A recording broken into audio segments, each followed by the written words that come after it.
everyone, as you can see we'll be making this flower petal like shape, and now afterwards begin to stitch it according to each of the petals. Now continue to do it according to the lining that you have made and make sure that there are no gaps available. Now after you're done with it, this is what it should look like. Next you may take two colors such as pink and yellow, and then afterwards take it and then wrap the thread around the needle multiple number of times before you push it in. Now this will make the center of it. Now it'll make it all the more colorful because of the duet of the colors.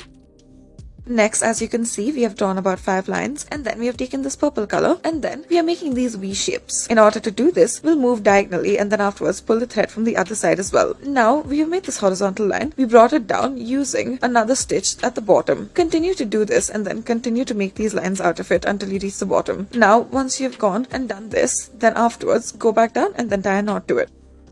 Now, in order to take the front portion of the neckline, start off by joining the two sides together in order to mark the center. You may mark the center by using the slip stick, or you may also use cloth chalk. Now afterwards, join either side of it to meet in the middle, and then afterwards thread your needle. After this, you may begin sewing it in, make these horizontal stitches to it. Start off by putting it through the back, and then afterwards make it come out through the side again. Continue to do this one more time. After you stitch it together, this is what it should look like. Join it together, and then afterwards tie a knot to it once you're done. Before this, if you want to make it all the more decorative, however, add another pearl to it and then put it right through the center. You may add yet another pearl to it as well, and this one will come at the top. After this, tie a knot to it at the back and then you're done with it. In order to tie the knot, you may wrap multiple loops with the thread around the needle and then push it through as such.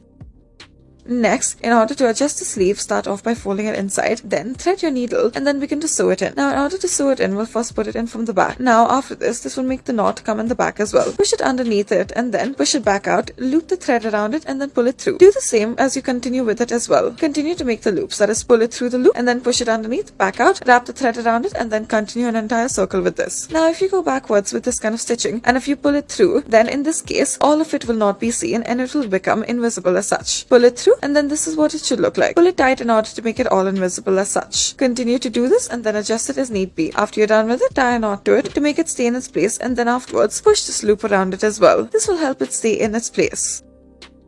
Next, if you have a tear, then you may take the needle and the thread, start off with one of the sides and then make the knot come at the back. Now make this running stitch to it on one of the sides to begin with. As you can see, we have done it on one of the sides. Continue on through the top as such, do it onto the other side as well. Now once you're done with this, join this at the back. Now make this horizontal stitch to it, make the thread go through either side of it. We are making this loop go backwards as such. Continue to do so on either side of it. Now it'll form this crisscross pattern to it. Do this until you go all the way to the other side, and then as you're going all the way to the other side, draw it slightly closer and closer as such. This would be a decorative way in order to bring it to its place and then to make sure that this tear is not seen as well. Now press it together slightly tightly. You may also pull it slightly tighter in order to completely cover it up as such. Thank you for watching.